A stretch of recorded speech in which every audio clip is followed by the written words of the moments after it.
That is the voice of the serial killer nurse, Kimberly Saenz. She killed 5 people and attempted to kill another 5. That's the number that is official. But it's suspected that she's killed much more than that.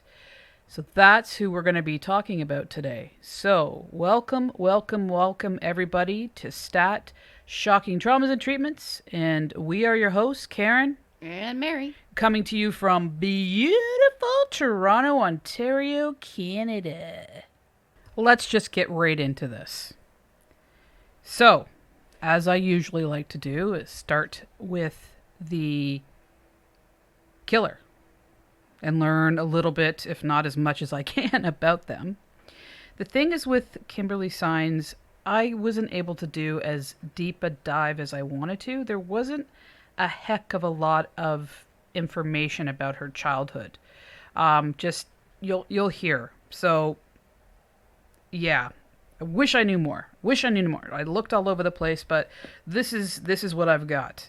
She was raised in an unincorporated town of Pollock. The population was made up of blue-collar, hard-working church-going and patriotic Americans that they preferred their beautiful surroundings and country than that of the big city. And do you blame them? No, not with all the construction we've got going here. I'd take some peace and quiet in nature for sure. Oh, I would take the country anytime. So Saenz was your typical sociopathic narcissist with a history of depression and drug abuse on top of it. When things didn't go her way, everyone around her suffered, including the innocent victims who she took care of. Sorry, including the including her innocent victims that she took her most evil. No. Including her innocent victims that she took out her most devious frustrations on. Okay, so her father was William Kent Fowler, known as Kent by everybody, and he was born on August 24th, 1952, in the unincorporated Redland area of Texas. Now her mother's name is interesting, and maybe I'm Mary. Mary's leaning right into me. I can tell she really wants to say the mother's name. Benjamin Francis Thigpen. That is quite the name. I guess Francis instead of Franklin because they wanted to make it feminine. Why would you name a daughter Benjamin? Yeah,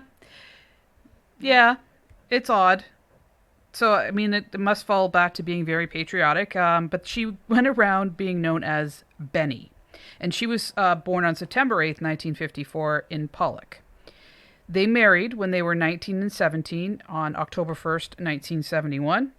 And Kimberly Saenz Fowler was born... Okay, sorry. And then Kimberly Saenz, known then as Kimberly Fowler, was born November 3rd, 1973. Her brother Cody Fowler was born 3 years later to the exact date. Also on November 3rd. That's kind of cool. That's not that common, but I mean, if you're twins. I am a twin. Yeah. So isn't it funny that you guys were born on the same day? We had somebody say that once. Yeah. They asked for ID, and then they were like, Oh. when were you born? Or no, someone asked my sister. They said something like, when was she born? I was like, duh, the same day. Yeah. So Kent worked at the Rush Truck Center, and Benny worked at Lufkin's Walmart. And, you know, they really kind of stayed with the jobs that they had. They were really well respected. The mother worked all her way up to manager. And so they weren't poor. And they were, you know, kind of middle class for the area and just really hardworking people. Very deeply religious, church going. And they brought their children up with God, country, and family, and honest living. Only it didn't seem to rub off on their children. Cody Fowler had his first run-in with the law when he was 17 years old. He had DUIs and driving without the license. On October 18th, 1997, Cody married Christine Hayes, and he had 3 more arrests and jail time between March 4th, 1988 between March 4th, 1998 and April 15th, 2002. So his wife filed for divorce on May 1st. Do you blame her? His last conviction, and 2 weeks later, she's like, I'm out. Yeah, maybe she thought she liked a bad boy, but... Yeah. Why do good girls like bad guys? I had this question for a really long time. I don't know that song. It's plain to see that good girls always fall in love with me. I don't know if that was appropriate to do right there, but see, that's when Mary fell in love with me, because I'm a bad girl. Bad girls. Talking about bad, sad girls. Okay, this is not a time to sing. Anyway. I might cut that out. I don't know.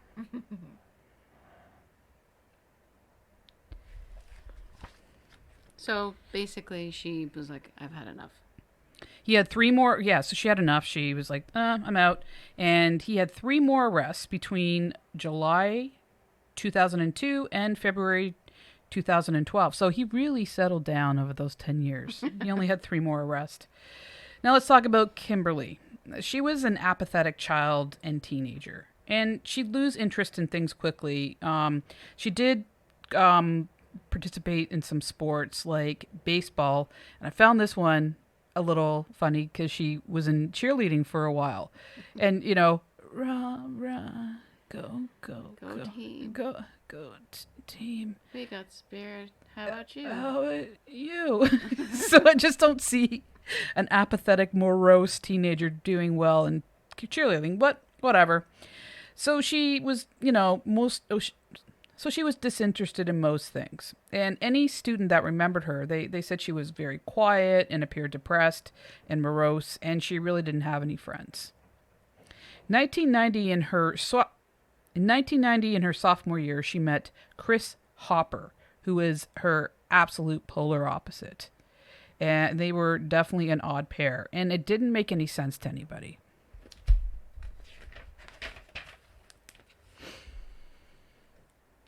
So Chris was a senior, very popular, voted most likely to succeed, played baseball and basketball. He was all district in basketball.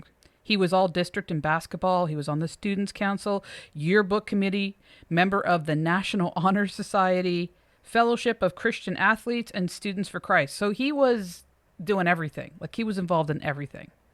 Not just sports. Like, he was in the National Honor Society. So what did he see in her? I don't know. That's interesting. It's sometimes you can't. Sometimes opposites attract, but like, that's quite an opposite. Well, I thought about a couple things. We know now that she's a sociopath. We know now, and you'll know more about her character. So I wonder, maybe she was just really good at manipulating this guy. Do you know what I mean? Like, whatever, she was just able to somehow insinuate herself into his life and manipulate him, because, he was a very religious dude. And maybe he saw her as a quiet, person who just was, on her own, a bit of a loner, and, maybe he noticed her and was like, oh.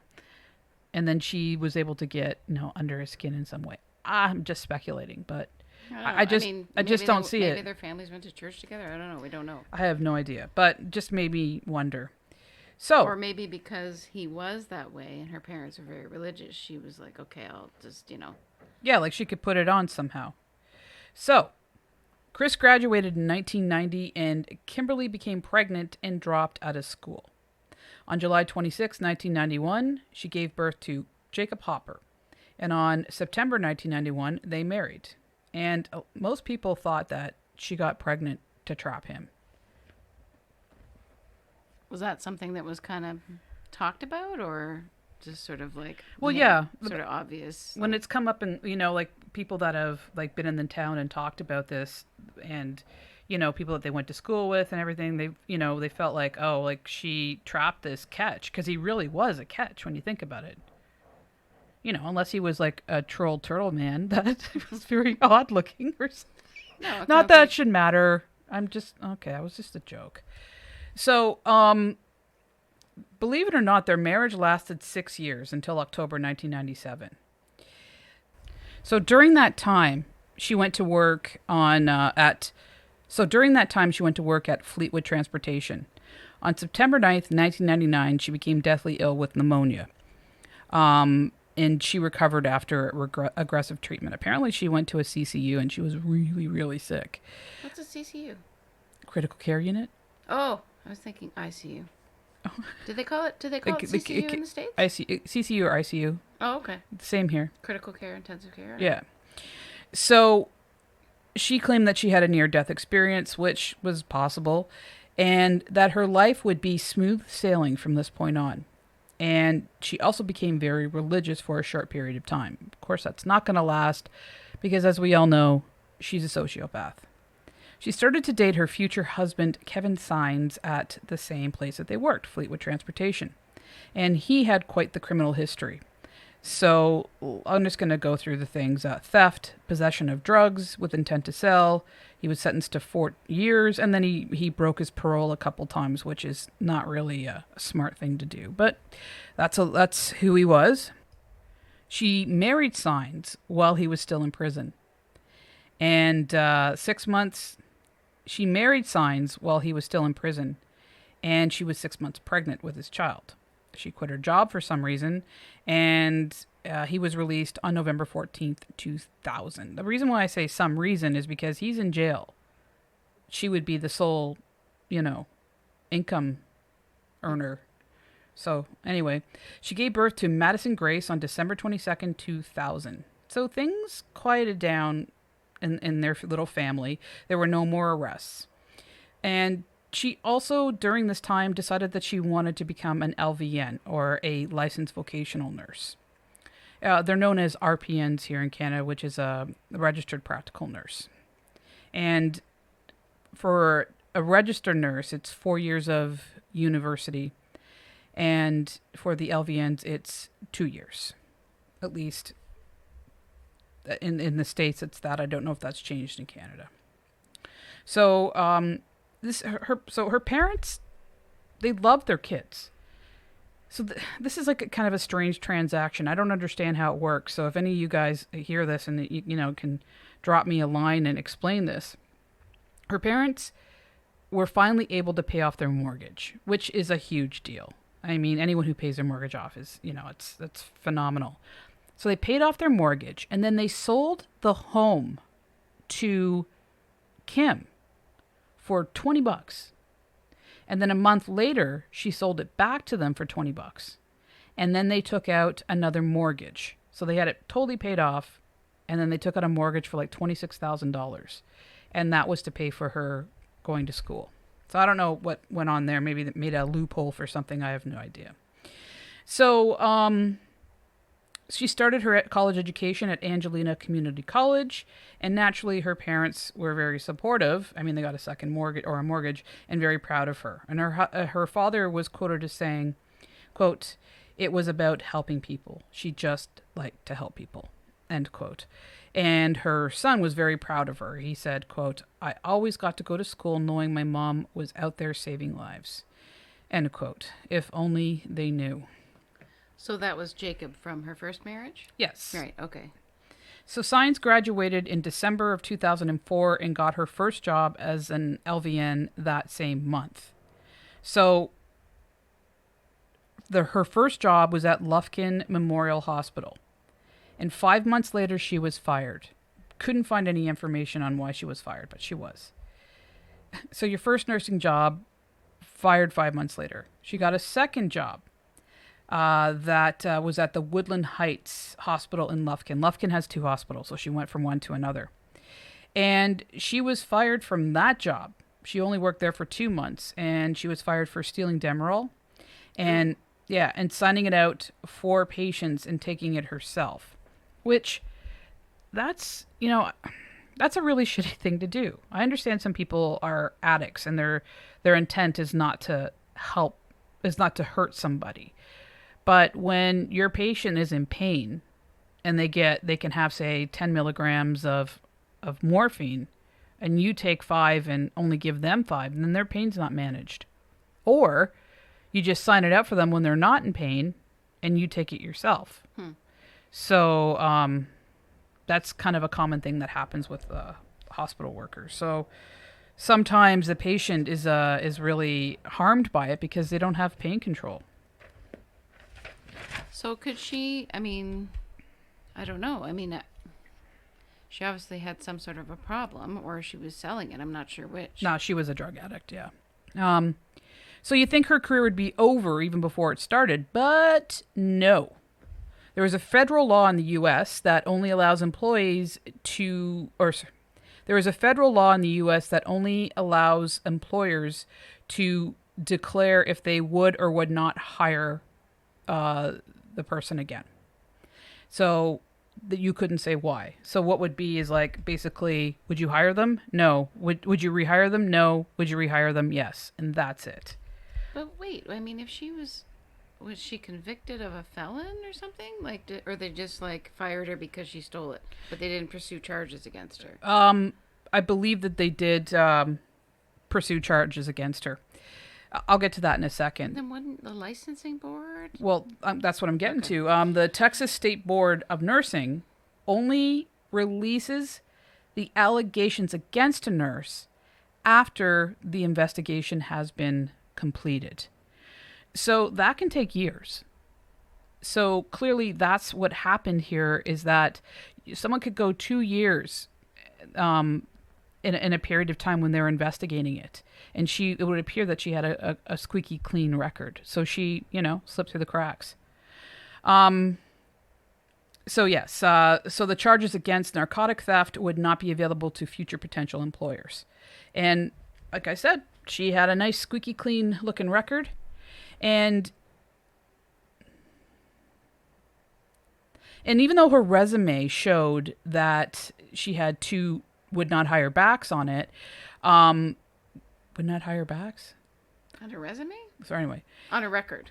Even though her resume that she submitted to the to get another job showed that they would not hire her back, they were desperate for nurses. So they overlooked that, thinking, oh, well, it could have been she was late a couple times, or she put something on her resume that was inaccurate. I mean, there's, some places are willing to overlook this in order to get the staff. And, I don't think that there's any margin for error when it comes to this kind of stuff in healthcare. And I'm not talking about little things. I'm talking about more,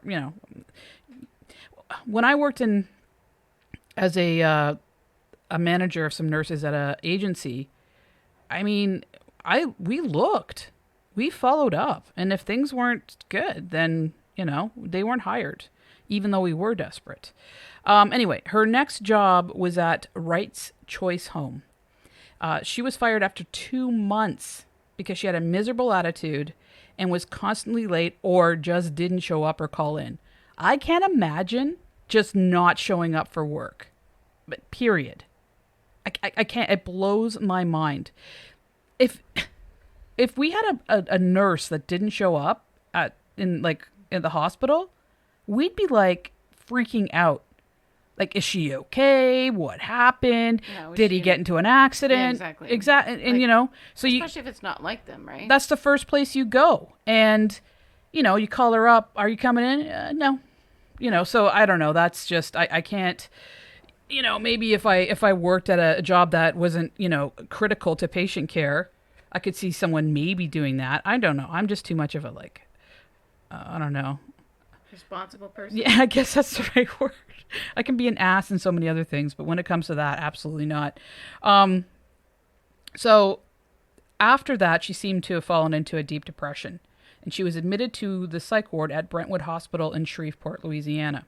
I think that's weird. She's in East Texas, but ends up going to a psych ward in Louisiana. Well, Lufkin, I looked at this. I wondered about this too. I looked at it on a map. So Lufkin's right close to the border with Louisiana. So well, that's what I figured, but I just can't imagine I'm in Ontario being admitted to Quebec. I don't know. Yeah, I think it's a bit different there because you don't have socialized healthcare, but maybe she just didn't want to be, Yeah, because your health card would be different, right?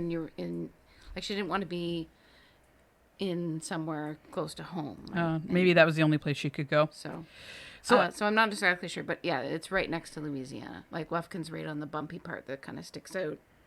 a bit. Texas. Wow, you're a mapper, aren't you? So she was geography genius. Yeah, there you go. She was discharged from the hospital, and pretty much as soon as she was discharged, she got another job on October 1st, 2006 at the Lufkin State School. And this is a live-in facility for people with learning and developmental disabilities. When I hear that, it really bothers me. Because when you hear about people that are really vulnerable, and really can't or have a lot of difficulty expressing what is going on, and you have a psycho like her, I mean, that's just, like I said, it immediately when I hear that, I'm like, no. Recipe for disaster there. It's awful. And so she was fired on October 31st, hired October 1st, fired October 31st. She didn't even make it a month. No. And the reason... Happy Halloween. The reason listed was not suited for the job. And like I said, I fear what she might have done. So in less than a year, she had been fired from 4 jobs and had 4 no rehires on her resume. On November 27th, 2006, she was hired in this one, you can hear it, Children's Clinic of Lufkin. And again, my teeth are grinding thinking of it. So we go from people that are vulnerable for having disabilities to children who are vulnerable for, different reasons, but because they can't communicate what's happening. So it doesn't seem like anything happened to the children there, thank God. But 6 months later, she was fired again for missing 8 shifts. She didn't show up. She didn't call in.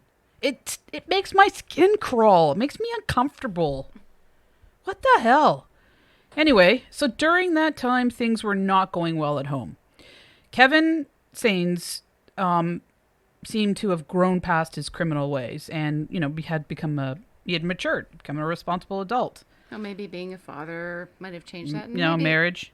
Sometimes you just outgrow it, right? Yeah, I mean, it could have, it sounds like it when he was young. Maybe he just was around the wrong people. And Isn't it a lot of work to be a criminal? I don't know. I would think it is. Because you have to do a hell of a lot not to get caught. Mm-hmm. And you have to do a lot of sneaking to do what you're doing in the first place. So it sounds like maybe he just, was caught up with some wrong people and did some drugs and stupid shit when you're young. I just think it sounds... straighten himself out. Sounds tiring. Yeah. Having a kid and getting married. It changes people, yeah.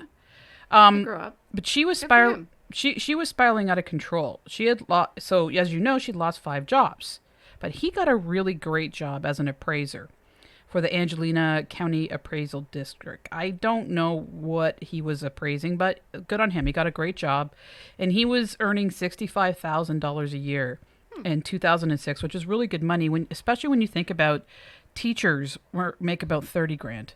Yeah, no, that's decent so money. I mean that was really good, but it still wasn't enough because Kimberly was deep in debt, and she spent the money as fast as it came in, and as you can see, she couldn't hold down a job.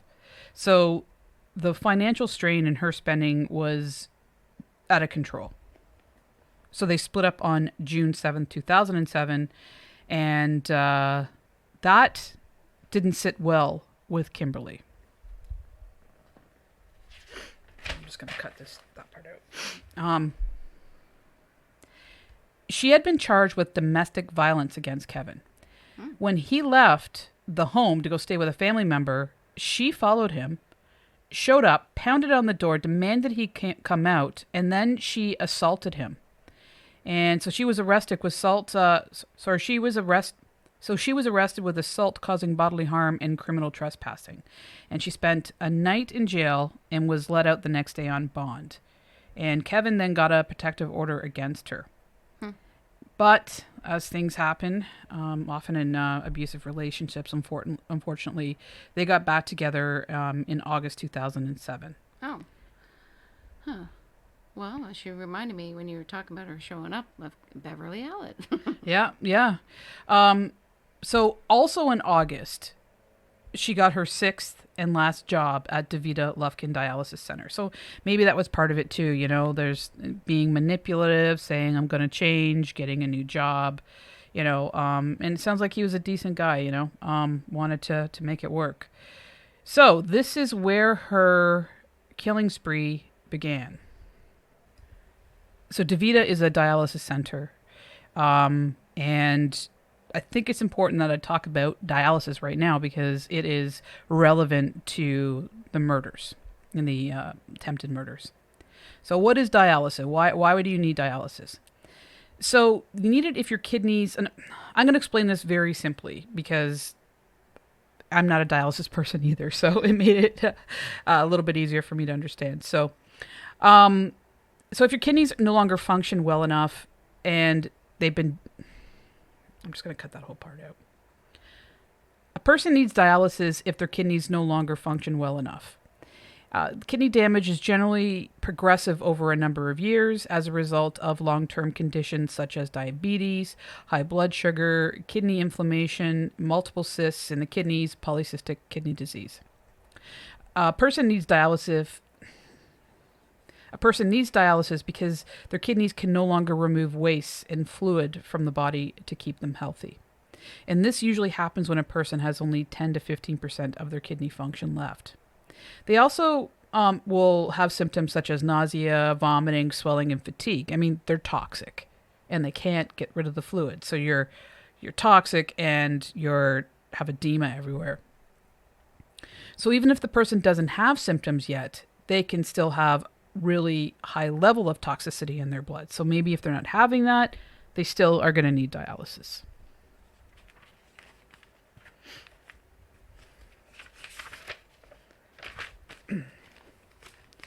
So there's two types of dialysis that you can get: peritoneal dialysis and hemodialysis. And I'm going to talk about the peritoneal dialysis. I think it's kind of cool the way they can do this. So peritoneal dialysis is a way to remove waste products from the blood when the kidneys can't adequately do their job, like I said. This procedure filters the blood in a different way than it does with hemodialysis. So I'm just going to call it PD. A cleansing fluid flows through a catheter into the peritoneal cavity. Now, I didn't really realize this. The peritoneum acts as a filter and removes waste products from your blood.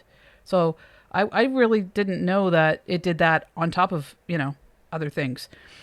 So after a set period of time, the fluid is then filtered through. It sort of cleanses, removes the waste products, and it flows back out of the catheter and is discarded. So these treatments are more convenient in a sense because you can do them at home and while you're traveling, so it doesn't really restrict you that much. But it's not for everybody because you have to be able to competently do it yourself or have a loved one or a trained staff to be able to manage the care needed for that. So I guess people on this would have a permanent sort of catheter. Like, I always think of catheters as like for, PE. Like for urinary catheter. Urinary catheters, but there's catheters for many different things. So it's a tube where fluids flow. Oh, that's the definition, is it? Well, it's my definition. Right. My definition. Yeah. My definition. What the hell was that? It's a song. Oh. Canadian. Come on. You and your weird songs. Don't you remember that game show? No. Yes. Okay, so they'd have like a permanent catheter so they could just do this on themselves at home, which is like convenient. Excuse me. So they have the permanent catheter. So that's a really simple description of peritoneal dialysis. So that was a really simple description of peritoneal dialysis. Now we're on to hemodialysis, which is way more common. And it's done where the actual blood itself is removed from the body. It goes through a dialyzer. It is filtered. Extra fluid is removed, and then it goes back into the body. And they do that from different types of accesses. So the first one is a fistula. And what they do is they join an artery and a vein together in the arm, because you need to have like a large vein artery, not a little IV one, because you think about all of their blood is being removed and put back in, so you can't have a little tube, or a graft, and this is made by using a piece of catheter, so a little soft tube that joins the artery and vein together. So one, it's direct, and the other, it's joined with a tube. And then there's a catheter, which is usually placed in a large vessel in the neck. So it's just directly in, and it's used that way. So if the access is a fistula or a graft, the nurse or technician will place 2 needles into the port area of the catheter. And they do that at the beginning of each treatment. And these needles are connected to the catheter lines into the machine. So one brings the blood in and the other returns it to their body clean. Or cleansed. So that's basically how dialysis works in a nutshell. Quick and dirty. It's amazing when you think about it that we're able to have this technology to help people with end-stage kidney failure to be able to prolong their lives. You know, some people who just maybe have some sort of kidney disease and they're waiting for a transplant. It's amazing that we can do this. Yeah, and some people can live, a year. And there's one patient here, she was her 8th year in dialysis. So, it depends on the person, underlying disorders. And yeah, if they're on a waiting list, it may be keep them alive long enough to get a kidney transplant. All right, so Davita Dialysis Center. I want to talk about them a little bit just before I get into some of the victims. I already mentioned that it's a huge company. At the time, it had 1,300 locations. You're saying it has 2,000 now. And I already said that she was hired at the Lufkin location. I just wanted to sort of recap. When you first go in Davita, it gives you a sense of, this in particular location gave a sense, an appearance of being really clean and sterile. And one of the most predominant smells is bleach, because that's pretty much what they use to clean everything. So they would clean the areas before and after treatments. Any of the surfaces, floors, walls, whatever needed to be cleaned. And they would use 2 concentrations of it. They would put a bucket of one concentration and a second bucket of another more strong concentration in the area, and they would use it depending on what its use was for. Some was directly for blood, others were it just basic cleaning. And again, this is going to be really relevant to the future here of what happened. So Davita ran a bleach solution through all the dialysis machines once a week on Thursdays. And it's, a really serious thing because it's got to be done absolutely perfect. They have to have the perfect concentration. It has to make sure that it's run through and then there's no trace of bleach left in the machines. Just so you can get a bit of an idea of the setup there were 2 bays for patients, and it was sort of like a semicircle where they would, like a horseshoe where they would face each other. And then in between that, there would be a nurse's station. And at the nurse's station, they had monitors and things like that to monitor the machines, the patients, that kind of stuff. And the patients would need to get their vital signs every 30 minutes because, it's pretty obvious because you have your blood leaving and coming back. So if the speed of that's happening could cause, a rise or a drop in your blood pressure and things like that. So they're monitored really closely. Well, and your kidneys, are critical to your heart's functioning, of course. So that would be very important as well too. So, like I said, you're basically taking all the blood out of the body and cleaning it and putting it back in, and that has to be done in a very strict protocol, I would think. Otherwise, something bad could happen. Well, yeah, because there's a risk of clots as well. And sometimes they have to use a bit of heparin just to make sure. Because, there could be a little bit of a kink or a narrowing in one of the tubes and, one of the lines. And, that may be a spot where a clot could happen and stuff like that. So they're monitoring for all those different types of things. So most treatments take about 3 to 4 hours because, like we said, the entire body's blood volume is removed, cleansed, and brought back into their body. And because they were it usually, like the average type of a dialysis patient would go 3 times a week for 3-4 hours a day. So, and generally people are scheduled around the same time. So you would get to know the other people that were getting treatments. You would be spending a lot of time with each other. You know, some people like to knit or watch TV or read, and others want that chair exactly. So, you know, it's that human aspect to what's going on. And again, this will be relevant in the future because everybody knows everybody and they know exactly how these treatments work, right?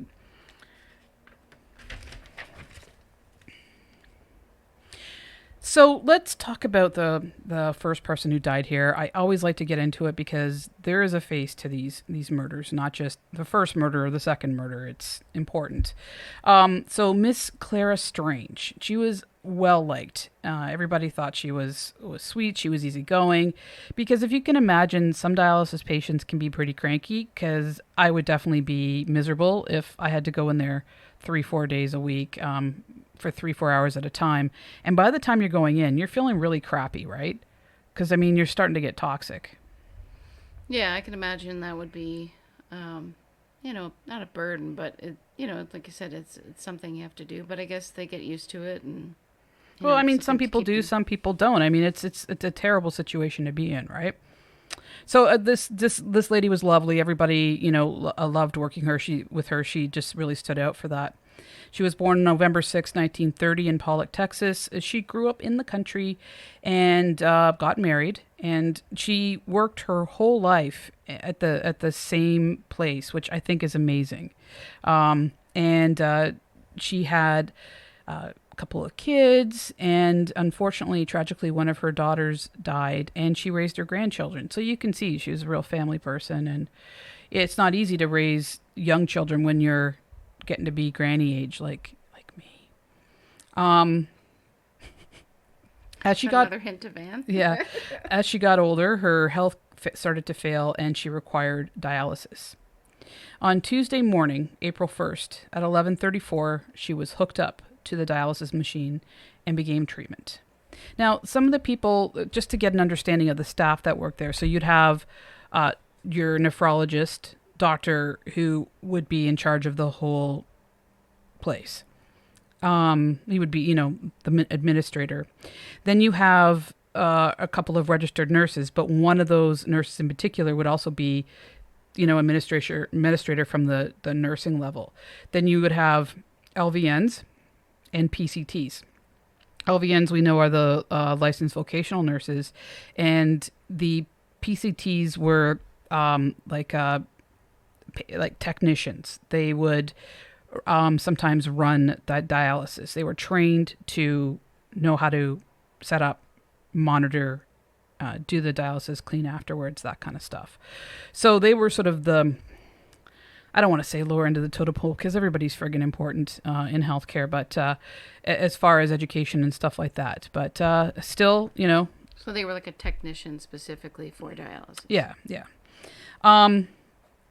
So a PCT technician by the name of Whirlin Guillory noticed that initially she had some shortness of breath. Again, that's not that uncommon when you're now retaining a lot of fluid and you've got a lot of toxins in you.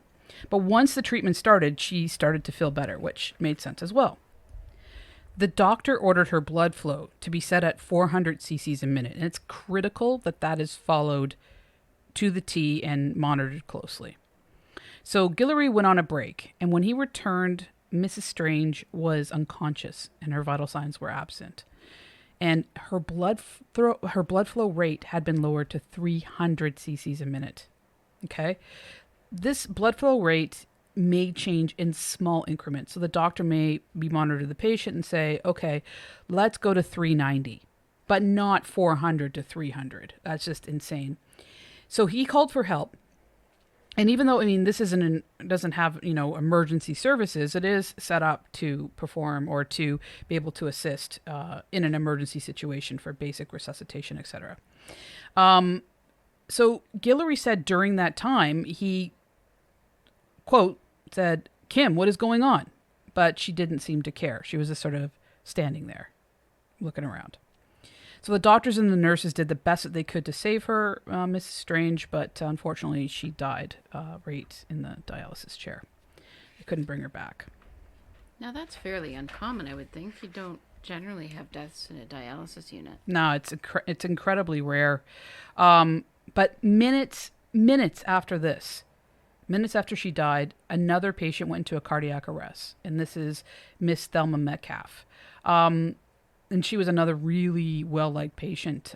She had grown up in a small town close to Lufkin. She married Walter Metcalf, and they moved to a remote forested area in East Texas. I am jealous. She had 4 children, and she was a loving mother, church-going, and well-loved, like I said. In 2007, she began to deteriorate, and her kidneys were failing. She started dialysis at Lufkin on August 2007. So at 3:05 in the afternoon, Miss Metcalf went into cardiac arrest. Now remember, the other lady was hooked up at 11, I think 11:45. I'm just going to go back in my notes. She was hooked up at 11:34 in the morning. So 4 hours later, she goes into arrest. And now, minutes after her, Mrs. Metcalf goes into arrest. Yeah, that's Yeah. pretty suspicious. So the staff really didn't have any time to recover from the shock of Miss Strange. So they whip over to Miss Metcalf's bedside or dialysis area and started CPR in her. Again, it was stated that Saenz acted very strangely.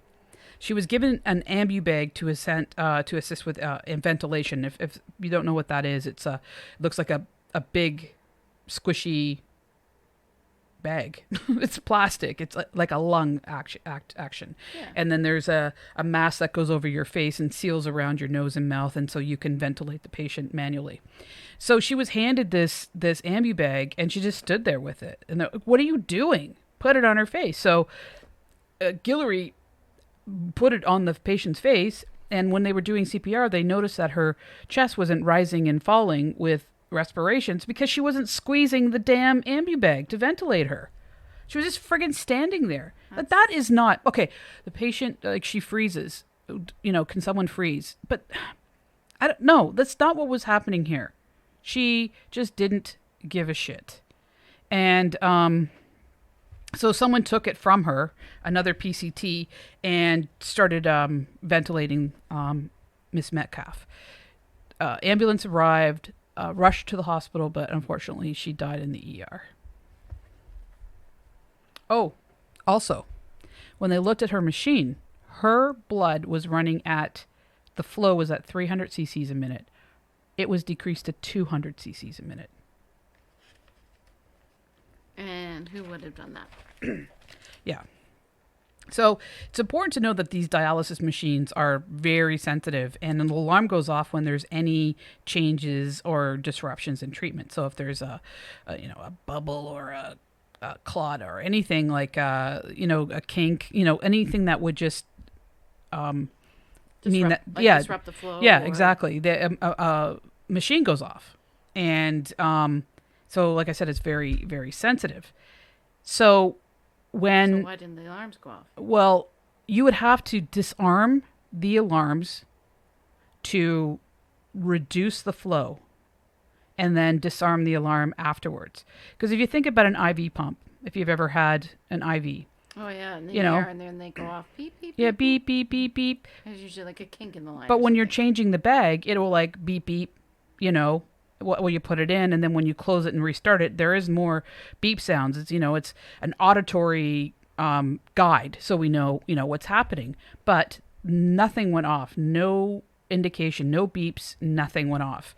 So the only way that can happen, especially to 2 machines, is that someone manually turned those off. The nephrologist, Dr. Imran Nazir, who's said that in his 23 years, he was the nephrologist that worked there. He said in his 23 years as a doctor, he had never seen a person die of a heart attack while getting dialysis. And now he had 2. Within like 5-10 minutes of each other. So Davita acted quickly and launched an investigation to get to the bottom of what was happening to. So Davita acted quickly, and they launched an investigation to get to the bottom of what happened to these two women. So just to note that Davita Lufkin did not have a good track record. It had many health inspection infractions, and more than once. What they did is they brought in an independent company to assess the inadequacies. The facility administrator at the time was Sandy Lawrence, but as of April 2nd, 2008, Amy Clinton, RN, took over to help investigate.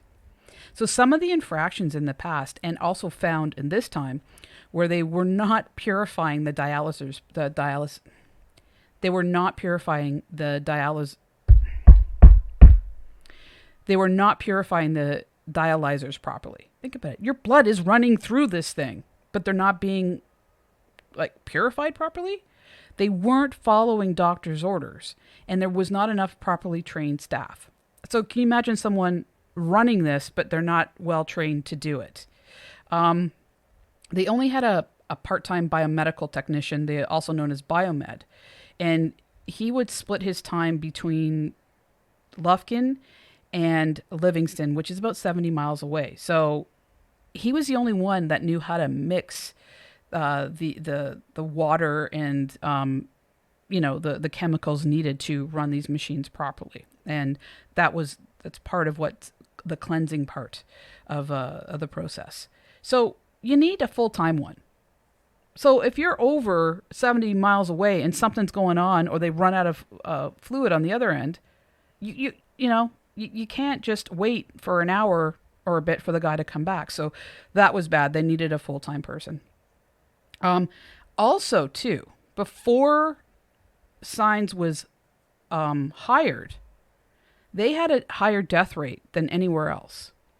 Okay, so from January 1st to December 31st, 2007, 27 patients died, which was a 7.1% higher than the state average. Now, taking this into consideration, patients are unwell. I mean, you're not getting dialysis because you're doing great. I mean, you have a lot of underlying problems, diabetes, heart. We went through that. Pressure. Yeah, we went through that list. So, death is not uncommon in a person whose kidneys have failed. But for some reason, theirs was higher than other places, and it may be attributed to the fact that the clinic wasn't running properly. So just to clarify, these people were dying. They were patients. They didn't necessarily die at the clinic, but they died. They were receiving treatment there and then died. Might have had to go to the hospital from there, or had died after a treatment or before a treatment. Yeah, right. But their death rate was definitely higher. Okay, but it's hard to assess why. Right. When these are already critically ill. Well, I don't know if they're critically ill, but very ill patients. Yeah, comorbidity. Exactly. So they could have maybe, if the machine wasn't cleansed properly, could have gotten an infection, or it could have been whatever. So yeah. They get their treatment, they go home, they throw a pulmonary embolism, and it could be any reason. So as you heard, things weren't running well there. So any one of those things could lead to major problems, but it's hard to track because of them being sick to begin with. So that's where we're going to stop today. Okay. We're going to next episode talk about the other deaths and injuries, or attempted murders. And I want to talk a bit about the actual court case. I used to get into court cases more before because I find them phenomenally interesting.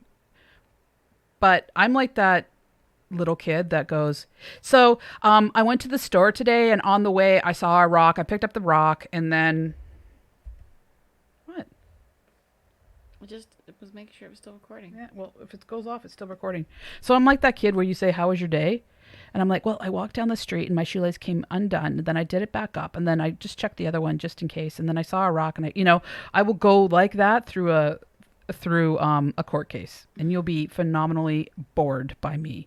But this one in particular has to stand out to be, for me to talk about it. So it was basically, Yeah, it's interesting. I'm going to leave it like that.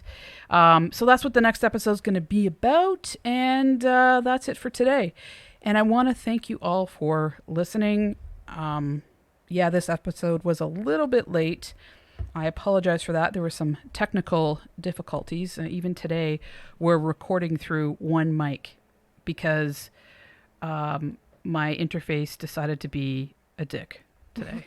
And so we're cozied up next to each other. Yeah, she's sitting close to me. But you know what? My back was starting to hurt. So she was massaging my back. Like, could anyone be luckier than that? You should become a massage therapist or something. Yeah. Maybe. That'd be a career choice. Yeah. So thank you for listening, everybody. And I want to give a big shout out thank you to new Patreon supporters. This is incredible. To Gillian Rydell, Lisa Carpenter, Lisa Day, and Jennifer Ochel. Thank you guys so much for thank you. Yeah, supporting us on Patreon. Thank you to all the Patreon supporters. If you guys are interested in supporting us on a monetary level as well, please go out and check out the Patreon stat shocking traumas and treatments. And there are some really good perks that you get with it. And maybe just cruise by and check it out. Also, too, thank you to everybody that gives iTunes reviews. And if you haven't yet and you feel up to it, if you don't mind dropping us a review, that would be great. And also the Facebook page, best Facebook page in the land. I mean, group in the land. You got to go check everybody out there. So best group of people that in the land. And special thanks to Lorraine. Hopefully she's healing up well. Lorraine, yes. Everybody send vibes to Lorraine. She is basically ready to run a marathon. She's got a bionic hip now. That's right. Okay, so thank you guys. And remember to take care of yourself. Take care of one another. And most importantly, love yourself. Peace. One love.